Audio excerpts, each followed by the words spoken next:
Welcome to Stager Savvy, insider secrets to stage your home and sell it for more. My name is Stephanie. This is the podcast where we bring you the latest tips, tricks, and expert insights from the world of professional staging. And I'm joined by my friend and fellow staging expert, Kandice. Hi, everyone. We may be competitors in the Denver market, but we believe in abundance and collaboration over competition, and we're here to share our collective knowledge with you. So sit back, relax, and get ready to learn from the experts. This is Stager Savvy.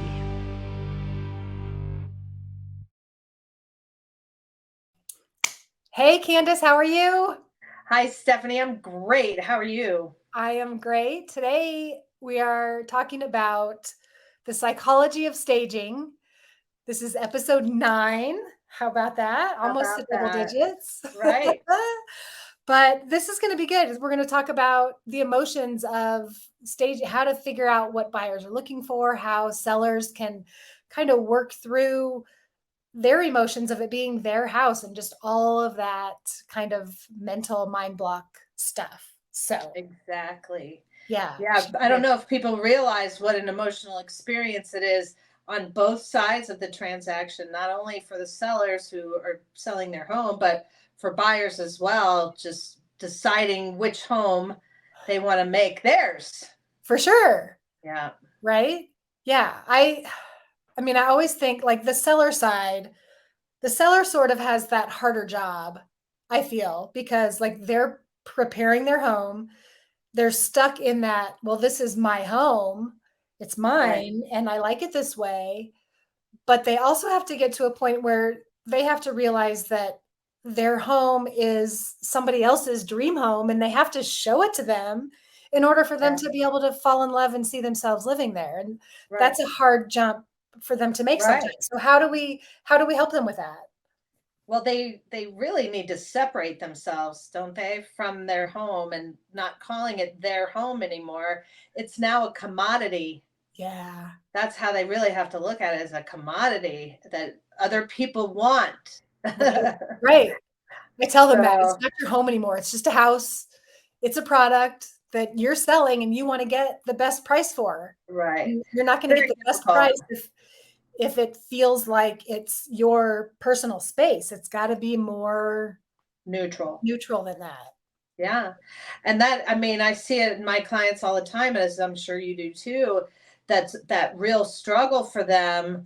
Well, I don't want you to move that piece of furniture because it's always been there. You were Right. just telling a story about that. And oh, I can't take my kids' pictures off the wall. They've always been there.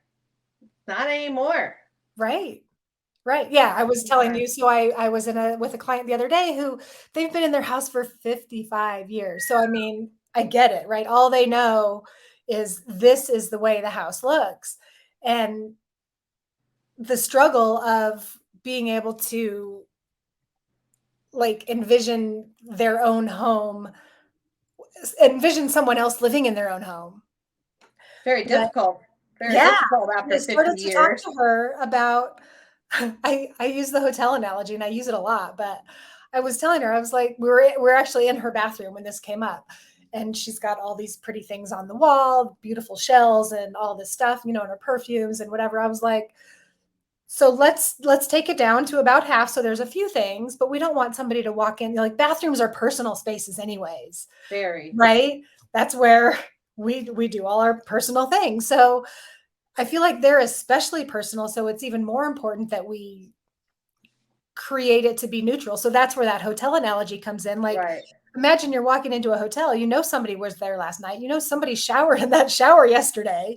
Right. But the way that they have it presented, it feels fresh and clean and Right. new, that you're not thinking about that. You're thinking about how nice it feels for you. And so I told her, I said, that's how you need to present your bathroom. It doesn't need to feel like your space. It needs to feel like any space that anybody could walk in and just feel like, oh yeah, this is great. I could put my perfume on that shelf instead of being bombarded by her perfume that's already on that shelf. Right. Right. So Which we've talked about before, that for buyers and sellers that are women, this is extremely difficult because women are the heart of their home, and they are totally involved with their emotions. They raise their kids there. Right. They added this and they did that, but even in a bathroom and a kitchen, those two spaces I think are probably the most difficult in the master primary bedroom, because those are that's their spaces, and so hard for them to cut, to kind of get rid of the emotion involved there. Also wanting new buyers to come in and have their emotions kind of pulling them into the space, and so that they can see how they will have their perfumes and their jewelry and their pictures. Right.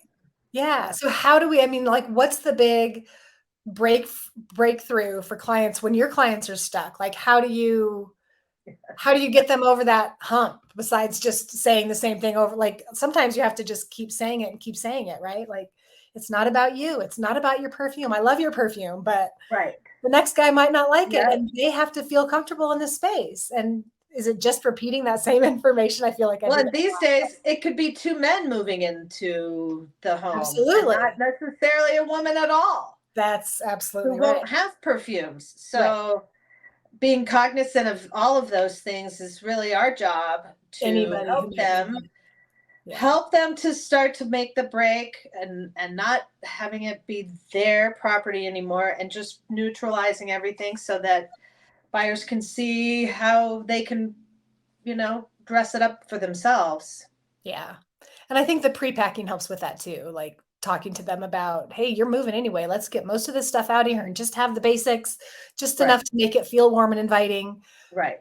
And by then, hopefully, that pre-packing helps them kind of mentally get over that hump too. Yeah. So Yeah. difficult. I mean, I can't imagine when I sell this house. We've been in this house for 25 years. Me too. So I know when we finally move, it's not going to be easy Right. either. Partly because it's full of crap that Right. I'm going to have to get rid of. I need Yep. somebody to come and tell me, maybe you can help me. Come and Right. help me decide what needs to go and stay. I did it with my office not too long ago. I mean, that was a Right. big thing, but Neutral parties help with that.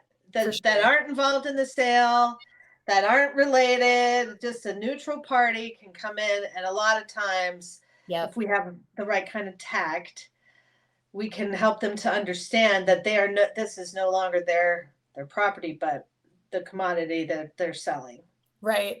I've been working a lot with an organizer. She helps clients pack up and like do all of the things and Awesome. kind of get it to a space where then I can come back and stage Right. it and get ready. And that she might be good. That might be fun to have a chat with her That one would day and be have her have an episode where we talk about all of the things that she does with the clients, right. helping them Well, get we're going to have spaces to for compare things. notes on that person, because I have somebody I use as well, and maybe they're the same person. Maybe.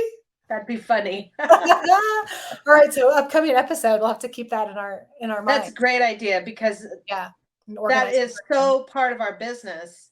for And I sure. get people asking me all the time, can you come back and help me pack? And that's really not my specialty. Yeah, I know. I was telling them like, well, I could, but you'd be better off with a organizer A to professional. take care of that. Yeah. And just like in our business, professionals know what you didn't know you needed to know. Right. Yeah, Right. you don't know what you don't know. And Right. right. Same with staging. You don't necessarily know. And that's what an expert does, that knows the things that you didn't know you needed to know. That's right. So that's why you got to hire a professional to do your organizing and your staging. We could boom, boom, and then hopefully it sells. Yes, you get the most bang for your buck. You can sell for the highest price and all of those things. So, okay, emotional stuff. Do you have anything else to add for the emotional side and helping sellers Well, I think get over that hump? I do think we need to talk on the buyer side briefly. And, Yeah. I know, especially as a woman, we just are such emotional creatures. And we have to be cognizant of that when we're staging, or if they're doing it themselves, or whatever the case may be.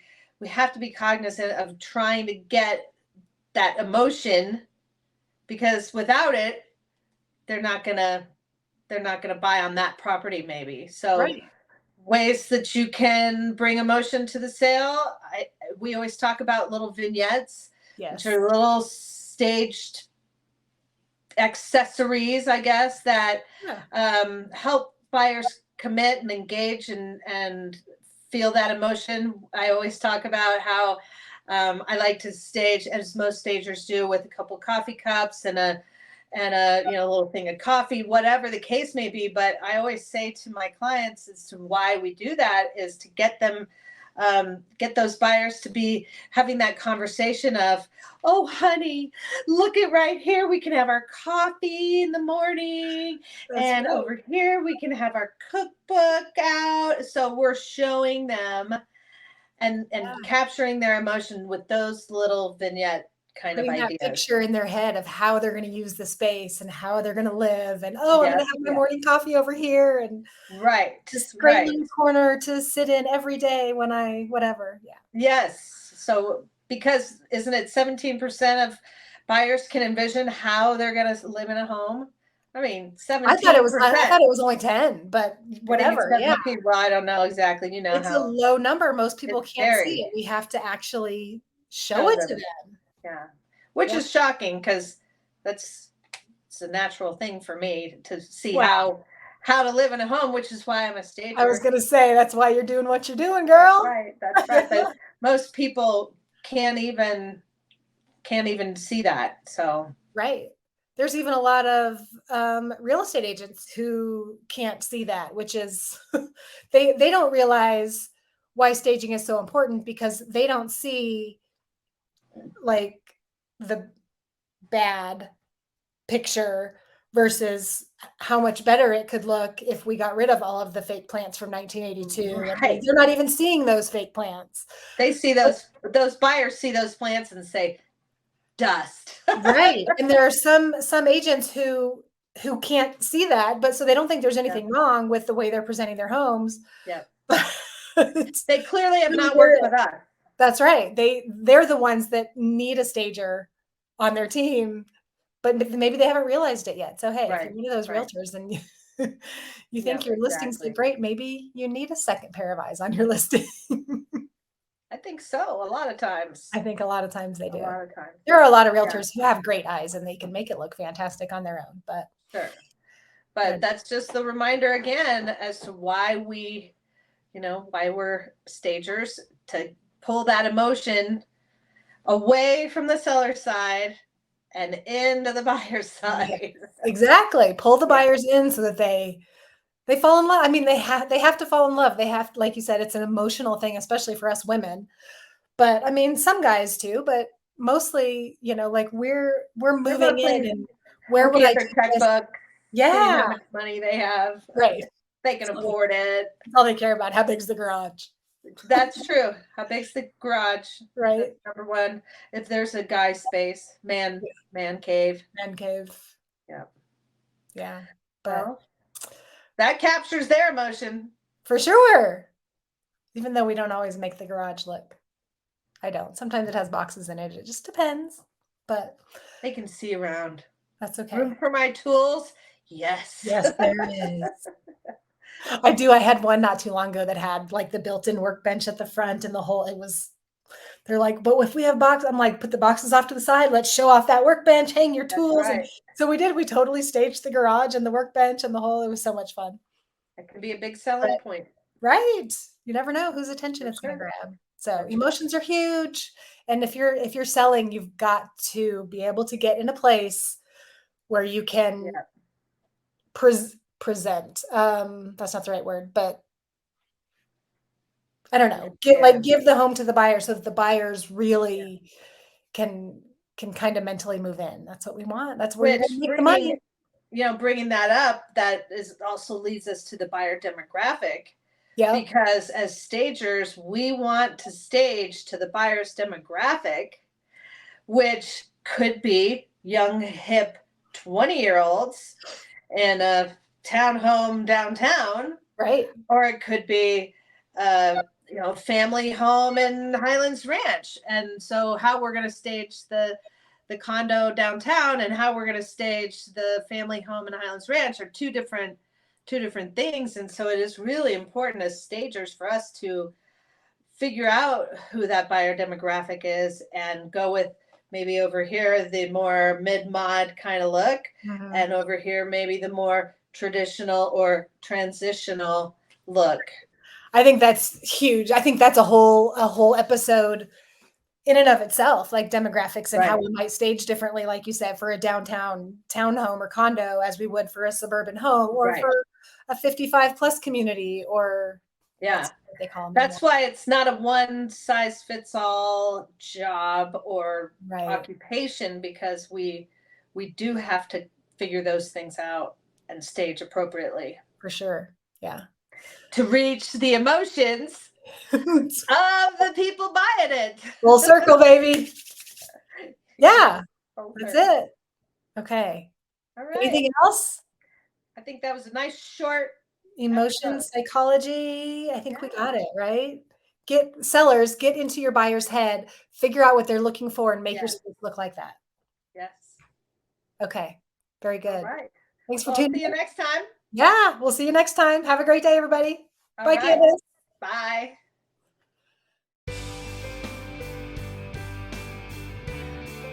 Thank you for listening to Stager Savvy, insider secrets to stage your home and sell it for more. We hope you've enjoyed our discussion on home staging and gained valuable insights that you can apply to your own real estate journey.